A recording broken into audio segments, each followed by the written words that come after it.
We are Ole Miss Rebels. As Mississippi's flagship university, we dig deeper, see farther, work harder. We pioneered human organ transplants. We helped prove Einstein's theory of gravitational waves. We are conducting life-changing research that solves the problems of today. We are Ole Miss, transforming lives and the world. Welcome to the POMcast with Stephen Willis. Now we're going to do things a little different. We are going to provide an honest look at Ole Miss athletics for the fan, by the fan, and of the fan. That is what we do. Hell be to me. I'm just kidding. Tune in for some Ole Miss sports news. We're going to give it to you straight. Yeah, right now. The POMcast starts now. It happens now. Holy cow. Listen to me. It's starting. Well, it's going to start right about now. All right, welcome to the POMcast on this beautiful Wednesday, coming to you live from the Central Florida studios. Thank you very much for joining us. This is the POMcast. Before we get started, I do want to tell you about the Vault Society. Basically, it is the big push from the Ole Miss Athletics Foundation and requires a 5-year commitment of support. Membership starts at $5,000 a year, and there's a benefit chart on the site. We'll get to that in just a second.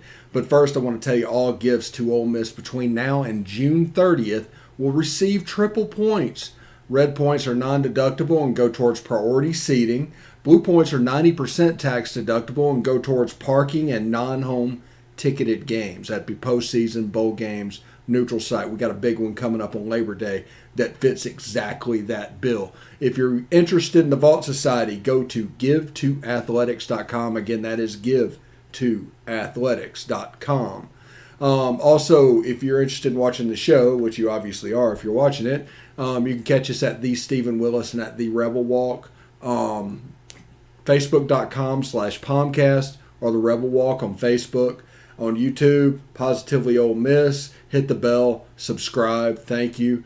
And at Ole Miss, or Positively Ole Miss on Twitch. We also have catch-alls at Willis Digital Media for YouTube and Twitch, Willis Digital Media. Also, we're on audio at Google Podcast, Apple Podcast, Stitcher, SoundCloud, Spotify, TuneIn Radio, iHeartRadio, and Pandora. Anyway, thank you. Welcome to the POMcast today. And what we have today, we opened up the chat room today. So if you have anything that you want to discuss, you can bring it up there. You can basically comment in the live stream. It'll display no matter what you do, whether you're on YouTube, Periscope, Facebook, however you choose to comment in the thing, it'll pop up and aggregate that. We got a bot for that, and it's on our Discord server as well. So that should be pretty cool to see.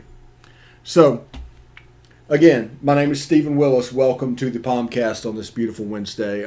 Today, I do want to talk about a little bit about Trey Berry going to Boston College. It's not necessarily about him, but about transfers and how it is different than recruiting.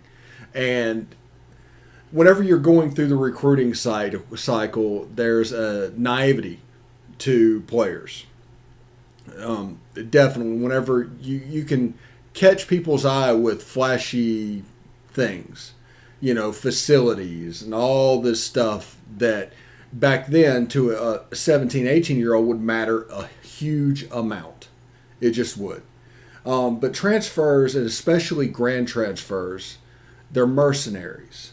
And I don't mean that in a negative way. It is just a single, like you've heard of in politics, they say a single issue voter.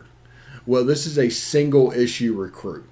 So whichever one they think has the best pitch that can get them to what they want to do, which is probably the league, if we're going to be honest about it, they're going to do it. It's going to be about that pitch. Everything is going to revolve about that. It's not going to be about facilities, winning, anything. It's about getting to the league.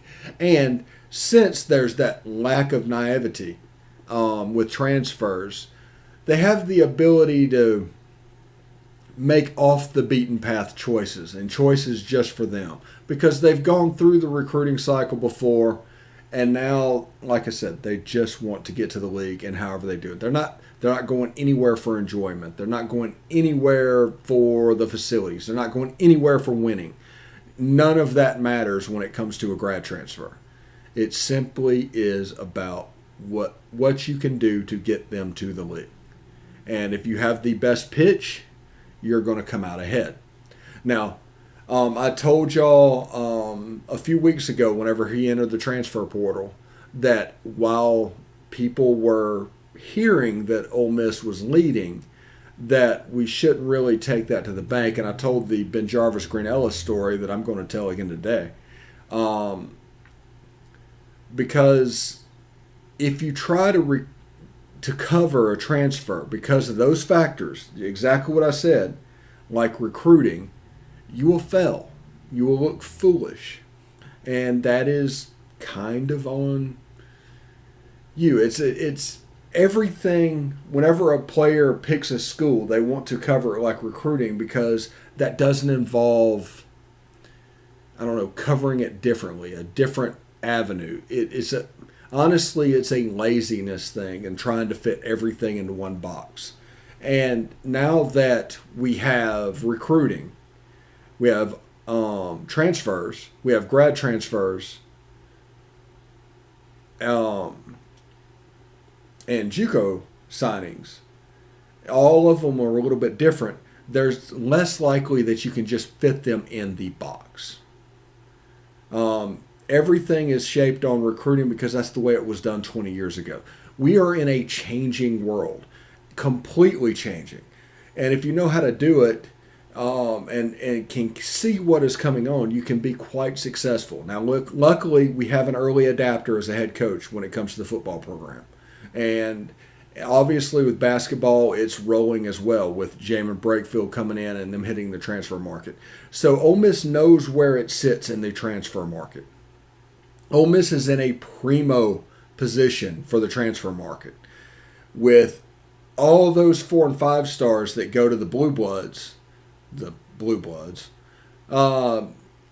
have to keep them happy now. Because if not, if Ole Miss came in second and sitting right there, they're available to poach that player. And that's a good player. Like I said, everything's a system relation. Whenever you get somebody, like there could be guys at Alabama that Steve Sarkisian committed way back when. And they just don't fit into Bill O'Brien's system, even though they're a 5-star. You see it all the time. It's why there's not a 100% hit rate to the NFL. I tell people to understand what you are, understand what you can offer, and understand what can make you shine. If you get those, you will go to a college, and it's not going to matter a bit about winning tradition, a bit about recruiting, a bit about facilities. It's just not. It's about what they can do to help you. And if you can understand that, you will make it to the league probably. There's certain players that just don't fit. Like my example all the time is Troy Aikman choosing to go to Oklahoma under Barry Switzer when they were a wishbone team. Troy Aikman's a Hall of Famer. Why couldn't he win the job? It was such a system difference of what they're asking the players to do that it just materialized. And eventually Troy Aikman went to UCLA, went to the Cowboys, and the rest is history. But that first decision was an incorrect one. And wouldn't you like to see a world where way back then the one-time transfer rule was in effect? Where would Ole Miss be as a program if the one-time transfer rule was in effect? Go back to Marcus Dupree before he blew out his knee and everything. He wasn't happy where he was. He could be at Southern Miss, Mississippi State, Ole Miss. That would have changed the prospects. That could have changed Steve Sloan altogether. What we think of Steve Sloan. The one-time transfer rule could have changed everything. and all of a sudden he moves on. Now I realize that he lost Bill Parcells and all that. I get that. He was on his Texas Tech staff, did not come to Ole Miss. He went to Air Force. I get that. That's not what I'm saying. But the transfer rule has a chance to be a huge evolutional shift in college football. You have the ability to get successful even though you finish second in recruiting on a couple of players, which is where we've kind of lived. There's a bunch of guys that we just finished second on. And, this is going to provide an avenue to allow them to get better, to spot recruit. That's what this is, really. It's a spot recruiting device. You're a little bit weak at the defensive line, you can go out and grab a couple of mercenaries to play on the defensive line. Now, it will change. This will change the relationship between the players and the fans. It just will. As it becomes more selfish, where you go and what you're doing, the fans will naturally look at you in a different way. Now, there are some exceptions to that. People still love Jeremiah Masoli, and he was an absolute mercenary for that 1 year. But I can't imagine. He got Houston Nutt an additional year of coaching. Just Jeremiah Masoli making plays himself. He's a heck of a player, and it's going to be fun. I'm looking forward to where this one-time transfer thing takes football, because this and the potential expansion of the playoff is going to lead to more parity in college football. Instead of 3 teams that you can count on every year and then one team alternating to get into the playoff every year and them recruiting to it and get better players than everybody else, and it's just a separation of 4 teams. This is going to bring back together. This is going to be a big deal. Now, but when it comes to transfers, there's not really an insider in Ole Miss football at the moment. Now, you can get information from the basketball program and the baseball program. It looks like it's pretty reliable. There's not much information coming out of the football program. And that's by design. Their job is reliant on being quiet. Would you be willing to lose your job to spill a nugget of information to the media? No, you would not. Especially when after spring training, Lane Kiffin has proven that he would make a change just willy-nilly. I mean, would you make that call? No. So what happens is their circle of sources is, it's not inside the program. So you're dealing with boosters and parents. So now you're dealing with telephone game and second and third hand information at best that could not be exactly right. It's not going to be exactly right. And those guys are the ones that are talking. And so you end up with insiders hitting about 200. About 20% of the time, they're right. So my advice to everybody out there, and you don't have to take it, I'm just a guy, but I will tell you like it is. That's what I do. When I see something, I will speak about it. I'm fairly opinionated when it comes to that. But when a player enters the transfer portal, follow him. That's fine. Definitely follow him on Twitter, because that's where they announce, it seems like, most of the time. But I wouldn't really listen to local media when it comes to recruiting or transfers. I would generally look at the national guys for that. Somebody without, skin in the game monetarily. Those guys, even they struggle when it comes to transfers, because you just don't know. Because real quick before we go to break, I will tell you, when Ben Jarvis Gree Ellis transferred to Ole Miss, in that little interim time between the time that school stopped and school started, because Ole Miss starts around January 20th. Indiana starts earlier than that. So you couldn't really lock him in until he went to an official event. So it was going to be 14 days of waiting to find out for sure if he was going to stay, because he could have gone away during that time frame. Now, that caused like 2 or 3 days of real hand-wringing. They were really worried. Now, they over-worried about things. They're a coaching staff. That's what they do. But, I mean, they were really worried about stuff. I mean, they were going in and you could hear them talking outside, and it was a subject of the day.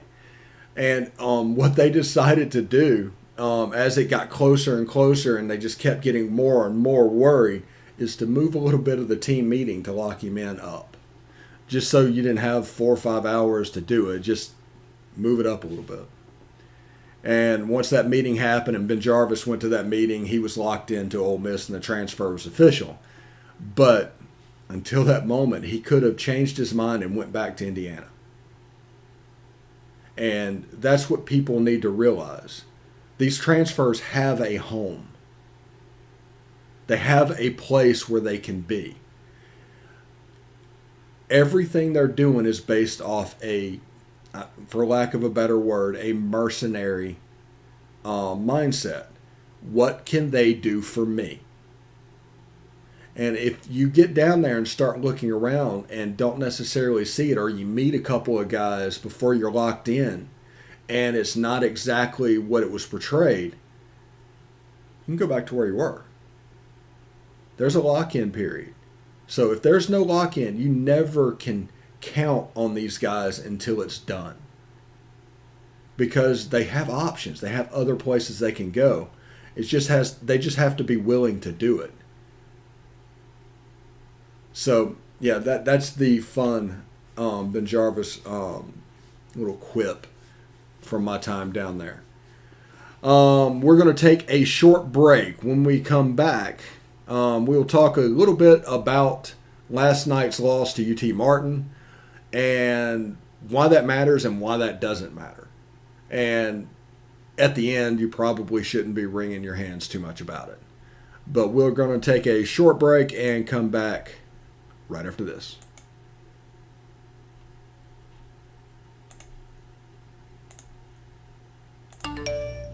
You want to answer that, don't you? I bet it's just killing you seeing the soft glow just inches away. Someone wants to tell you something or ask you something. Oh, come on, answer it already!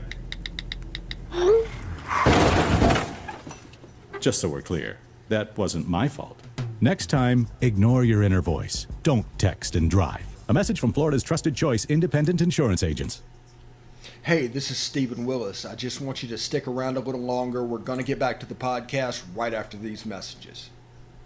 Tonight, nearly 40,000 veterans across the country are homeless. These men and women have pledged to serve our nation, and now we must serve them. Landlords across the country have helped make significant progress in reducing veteran homelessness by making housing available, but there is more that we can do to bring our veterans home. Visit www.va.gov/homeless to see how you can get involved. And if you are a veteran and you are experiencing homelessness, please call 877-4AID-VET. Thank you. All right, welcome back to the POMcast. I'm your host, Stephen Willis, from the palatial Central Florida studios. Thank you so much for joining us. I want to tell you a little bit before we get started about the Rebel Walk. And they do a fantastic job. Evelyn and her team provide a subscriber level service for no money. None at all. The only investment you have to do is your time, and it is well worth it. They have experts for all these sports that come in and talk. They do whatever they need to do to handle the fan experience. And, of course, they bring in the video aspect to expand your coverage of Ole Miss sports. So go to therebelwalk.com and find out more. That is therebelwalk.com. All right. Last night, Ole Miss lost to UT Martin. I forget the score. It was like 9-7 or something like that.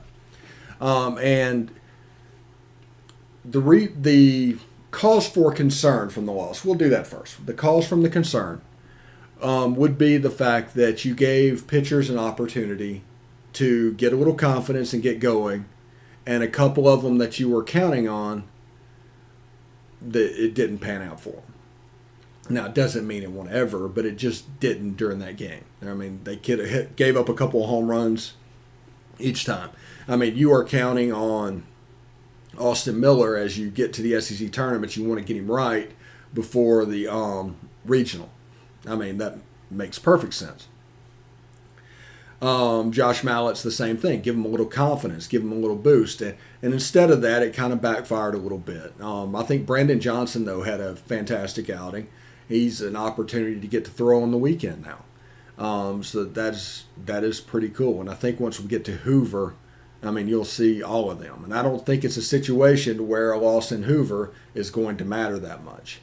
Now, why it didn't matter is the result has no tangible effect on hosting the SEC tournament or anything. The result means nothing. It's all down to confidence to the individual players. That's why the game's worthwhile. When people completely discount it, they're wrong there. This is why the game is worthwhile, is because you have a chance to build some confidence. You need to throw it because, like I told you yesterday, everything in sports is confidence.